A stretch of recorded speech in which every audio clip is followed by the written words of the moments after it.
Movement जो मैं बताया था कितने तरह के होते हैं?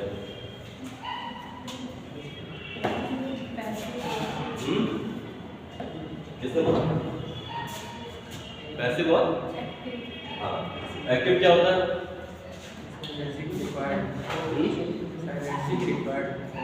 Energy requirement.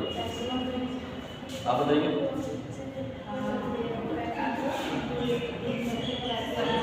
तेज बोल के बताओ, जो पता है बताओ।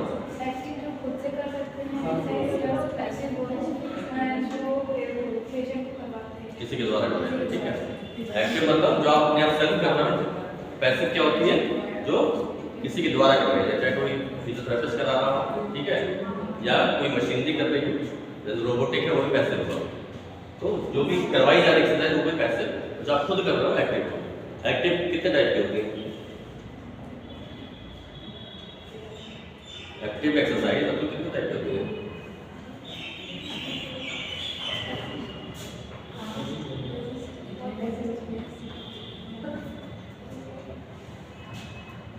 बताइए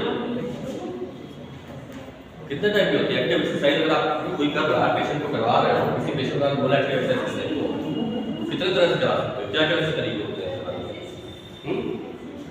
हाँ बोलो तो सही बता, स्टेज बोलो।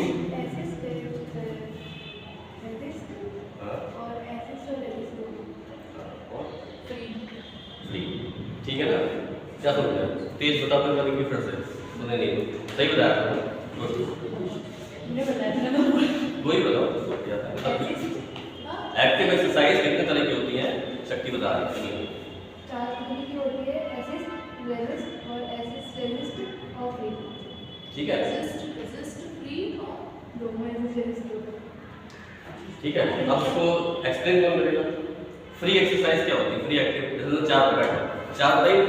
फ्री, असिस्टेड और असिस्टेड, रेजिस्टेड, रेजिस्टेड, 4 होती है ना। फ्री क्या होती है? सबसे पहले तो आपका रिवीजन हो जाएगा, रिवीजन को पता चल जाएगा, इससे कोई नुकसान नहीं बताने में। बताइए फ्री एक्टिव एक्सरसाइज क्या होती है?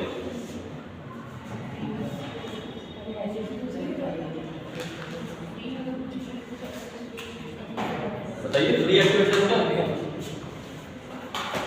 सिंपल सा क्वेश्चन है, टॉपिक होने की जरूरत नहीं है। इसमें नहीं लिखना है।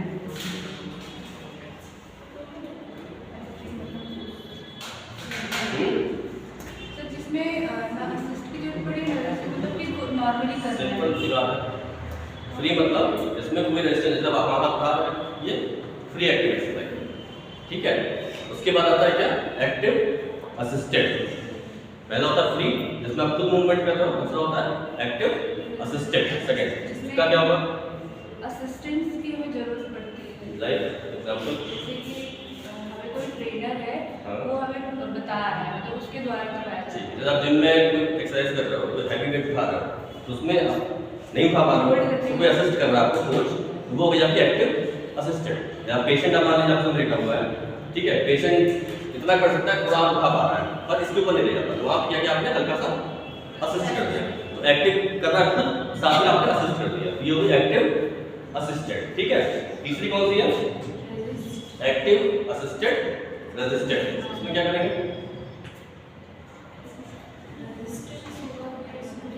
हाँ होगा, कैसे होगा? रेजिस्टेंस थोड़ा लगा, एक्टिव रेजिस्टेड कैसे करेंगे? तो उसमें मतलब कि थोड़ा सा फोर्स अप, उससे जैसे उसमें रेजिस्टेंस अप्लाई दे दीजिए, उसमें हाथ लगा, उसमें रेजिस्टेंस लगाया है।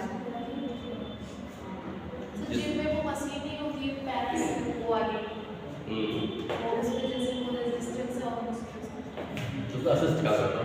रेजिस्टेंस मैंने एक्टिव असिस्टेड रेजिस्टेड अच्छा दोनों तीनों आ रहा है, एक्टिव असिस्टेड रेजिस्टेड। जहाँ पे रेजिस्टेंस लगा हुआ है, पेशेंट अपने आप नहीं कर पा रहा है, वहाँ पे आप रेजिस्टेंस भी दे रहे हो और असिस्ट भी कर रहे हो, तीनों चीजें साथ यूज हो रही है। तो एक्टिव कर अपने आप रहा है, रेजिस्टेंस हमारे लिए आप 10 किलो का वेट उठा दिया, ठीक है, उठा रहा है, तो एक्टिवली कर रहा है, लेकिन उठा नहीं पा रहा है, तो आपने असिस्ट कर दिया, तो एक्टिव असिस्टेड रेजिस्टेड। अब लास्ट वाली क्या है? Active resisted. ये क्या होगी? Active resisted.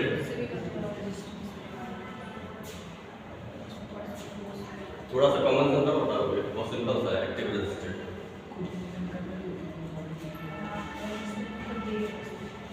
एक्टिव रेजिस्टेंस जैसे आप डंबल मार रहे हो खुद, किसी की जरूरत नहीं है। एक्टिव रेजिस्टेंस होकर ना कर तो रहे हो, रेजिस्टेंस के साथ कर रहा हूँ। जब पेशेंट को हमने लेटा दिया, ठीक है, एक आपने उसके वो वेट का बांध दिया हाथ में या पैर में, तो अपने आप कर गया, ठीक है। या वो देखा क्वाड्रिसेप्स टेबल आती है, चेयर आती है, बैठ के एक्सरसाइज पैर तो बताते हैं, ये हो जाती है एक्टिव रेजिस्टेंस। खुद कर रहा है, किसी की हेल्प की जरूरत नहीं है, रेजिस्टेंस के साथ कर रहा है, तो ये आपकी एक्टिव एक्सरसाइज होगी, ठीक है। अब आपकी बात पैसिव मूवमेंट की, ठीक है। एक्टिव समझ गए सबको? पीछे लक्ष्मी, अंशिका, साक्षी समझ लो। तो आगे बढ़ रहे हैं, पैसिव मूवमेंट की बात कर रहे हैं, ठीक है। These movements are produced by an external force due to muscular inactivity or when muscular activity is voluntarily reduced as much as possible to permit movement. तो ये कब करेंगे? These movements are produced by an external force. ये जो movement है वो किसी external force के थ्रू कराया जाता है, चाहे वो मशीनरी हो या कोई हेल्पर हो, फिजियोथेरेपिस्ट हो या कोई अटेंडेंट हो, कोई भी करा रहा है, ठीक है। और when muscular activity is voluntarily reduced, जब पेशेंट अपने आप वॉलंटरी को नहीं कर पा रहा है, खुद नहीं कर पा रहा, तो आप यही जो करा रहे हैं उसको हम बोलते हैं पैसिव एक्सरसाइज, ठीक है, पैसिव मूवमेंट। अगर मान लीजिए आप हॉस्पिटल में गए टेस्ट के लिए, आपसे कहा गया वो पेशेंट लेटा हुआ, जाके उसकी पैसिव मूवमेंट करा दीजिए, क्या करना है बताइए। कोई पेशेंट अगर हॉस्पिटल आप गए, मान लीजिए आईपीडी में आपकी ड्यूटी लग गई, पेशेंट एडमिट है, तो आपसे बोल दिया गया कि पेशेंट को पैरालिसिस हुआ है, हेमिप्लीजिया है, उसको आपको पैसिव मूवमेंट कराना है, तो क्या करेंगे?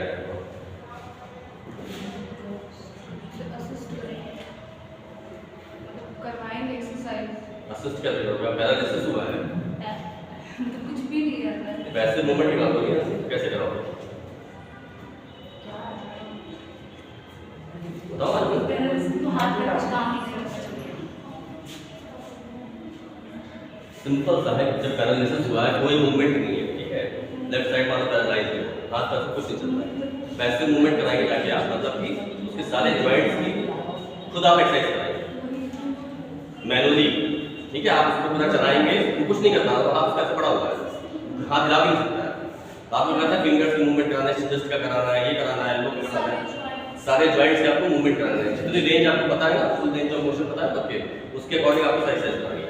रेंज ऑफ मोशन इसीलिए बढ़ाया है, जो पैरालिसिस का पेशेंट है उसका हाथ ऐसे पड़ा हुआ है, अब उसको नहीं पता कि आप उसका हाथ कितना मोड़ोगे कितना नहीं मोड़ोगे, ठीक है। तो आपको पता होना चाहिए कि एल्बो कितना होता है, कितना सीधा होता है, शोल्डर कितना जाता है, तो उसके अकॉर्डिंग आपको पैसिव मूवमेंट करा सकते हैं, ठीक है। ये आप समझ आ गया। अब से क्लासिफिकेशन पे आते हैं पैसिव मूवमेंट। तो ये दो पार्ट में डिवाइड होता है, रिलैक्स पैसिव मूवमेंट जो मैंने बताया, रिलैक्स पैसिव मूवमेंट जो आप जाके करा रहे हो वो रिलैक्स पैसिव मूवमेंट में आ गया, ठीक है, इंक्लूडिंग एक्सेसरी मूवमेंट्स। दूसरा क्या था? पैसिव मैनुअल मोबिलाइजेशन टेक्निक्स, ठीक है। ये कहाँ पे आएगा? इसमें आपके तीन टाइप्स होते हैं, mobilization of joints, manipulation of joints और controlled sustained stretching of tight and structure. Main physiotherapist का रोल यहीं पे है। तो नीचे तीन चीजें दी हैं, mobilization of joints, manipulation of joint, control sustained stretching of tight and structure. क्या इस मोबिलाइजेशन को समझ आपको क्या होता है? Mobilization of joint, manipulation of joint और स्ट्रेचिंग कहाँ पर अप्लाई होगा? कोई पैरालिसिस का केस जैसे बताया देखा हुआ है, वहाँ पे रिलैक्स पैसिव मूवमेंट करा दिए, इनमें तीनों में से कोई जरूरत पड़ेगी कराने की? इन तीनों में से जरूरत पड़ेगी वहाँ पे कराने की? तो या पीडी पेशेंट जैसे बताया पड़ा हुआ है, देखा हुआ है, उसको पैरालिसिस हुआ है, वो कुछ नहीं कर सकता, खाली वो देखा हुआ है, एक साइड उसका वीडियो देखा है, तो उस केस में आप रिलैक्स पैसिव मूवमेंट करा दिए, सारे जॉइंट की मूवमेंट आपने करा दिया। तो इन तीनों की आपको कोई जरूरत है? नीचे वाले ये मैं पूछता हूँ है तो नहीं? तो बताइए ना, मुझसे पूछ रहे हैं, बता बताइए, कुछ कराना पड़ेगा? नहीं कराना पड़ेगा, स्ट्रेचिंग करानी पड़ेगी। क्यों?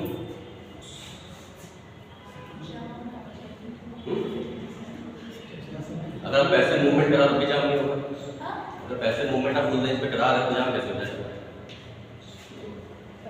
अब हाथ अगर उसका 180 डिग्री आपने उठा दिया, पूरा मूवमेंट करा दिया तो जाम कैसे होगा?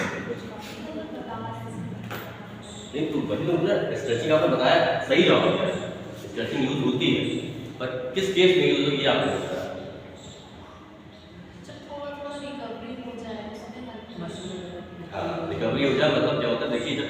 को पैरालिसिस पड़ा, ठीक है, हाथ पैर से ढीले पड़ते हैं। जब रिकवरी फेज आता है तो धीरे धीरे फ्लैसिड मतलब ढीला पड़ता है, फिर स्पास्टिक में कन्वर्ट होता है। स्पास्टिक मतलब धीरे धीरे टाइटनेस आना शुरू होगी। हाथ देखा कोई तो हाथ से चलते हैं तो पैरालिसिस होता है ना, तो टाइटनेस आना शुरू होगी तो हाथ का मूवमेंट ऑटोमेटिकली हाथ कैसे होते जाएगा जैसे अगर आप नहीं कराओगे थेरेपी ये हो जाएगी, ये कंडीशन आ जाएगी, ऐसे करके चलेगा, ठीक है, पैर ऐसे करके चलेगा।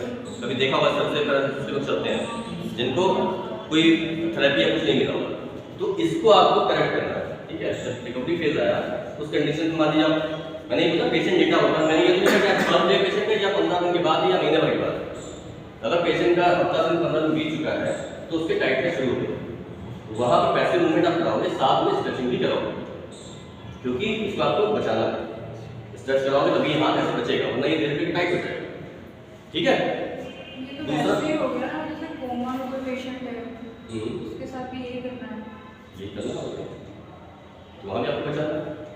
आपका काम क्या है? काम ये है कि आपको उसके सारे जॉइंट्स को, मसल्स को बचा के रखना है कि जब वो उस चीज़ से बाहर आए, कोमा से या पैरालिसिस से या कोई इंजरी हुई है, हेड इंजरी जो भी हुआ है, उससे जब वो मान लो 4 महीने 5 मिनट ठीक होता है, अब उसका हाथ ऐसे जाम हो गया तो फिर क्या फायदा होगा? हाथ उसके पैर एकदम टाइट हो गए, ये मोड़ ही नहीं पा रहा, तो ठीक तो हो गया, ब्रेन लेवल से ठीक हो गया, लेकिन हाथ पर उसके बेकार हो गया, तो चल ही नहीं पाएगा। फुट ड्रॉप रहेगा, पेशेंट को मान लीजिए पैरालिसिस पैर ऐसे रहेगा उसका, और जब ऐसे पड़ा हुआ है आपने ये नहीं कराया तो क्या होगा? ऐसे स्टिफ हो जाएगा। जब इतना स्टिफ हो जाएगा तो वो चलेगा कैसे? टोस पे चलेगा, क्योंकि 3 महीने बाद इसकी ये हालत होगी, पीछे जो होता है टेंडन बिल्कुल ये हार्ड होगा। इसमें आप स्ट्रेच कराओगे, पूरी ताकत कराओगे, कभी स्ट्रेच नहीं होगी, ठीक है।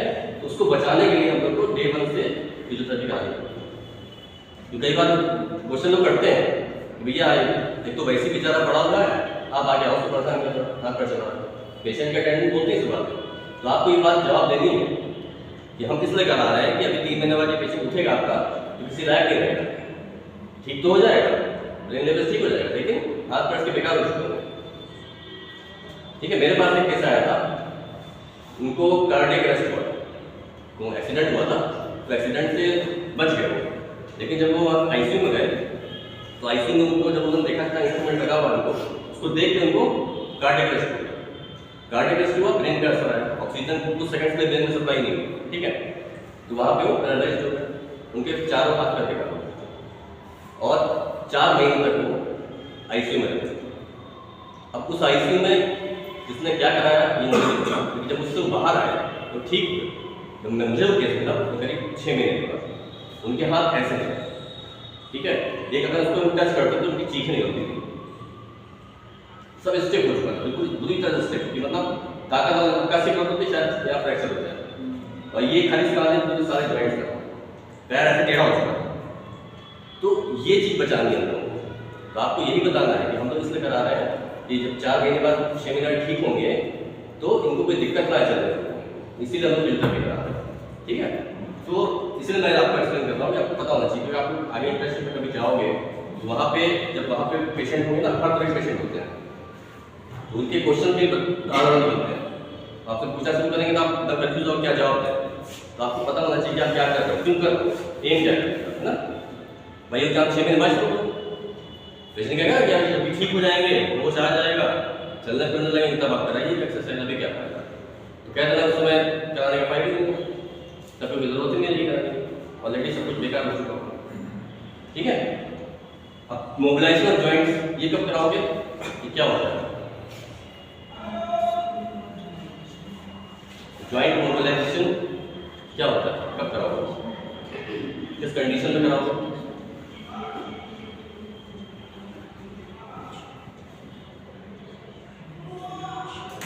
एक तो था रिलैक्स पैसिव मूवमेंट, ठीक है, आप गए आपने नॉर्मल सारे जॉइंट्स के मूवमेंट करा दिए।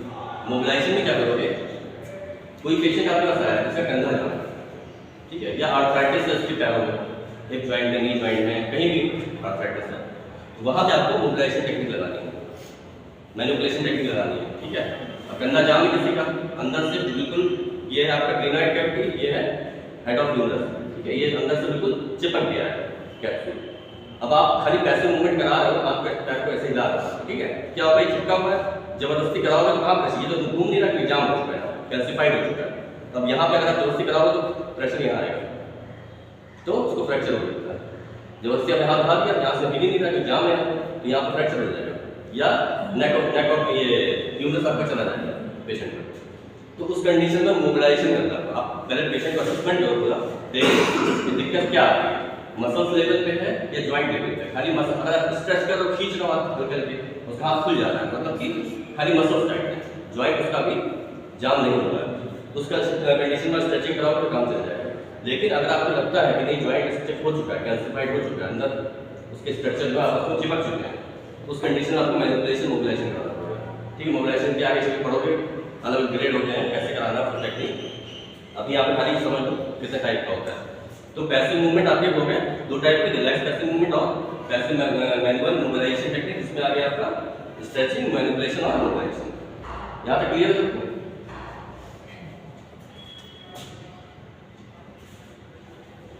अब आगे बढ़ते हैं। रिलैक्स्ड पैसिव मूवमेंट क्या होता है? Relaxed passive movement, these are movement perform accurately and smoothly by the physiotherapist. ठीक है, जो आप नॉर्मल करा रहे हो।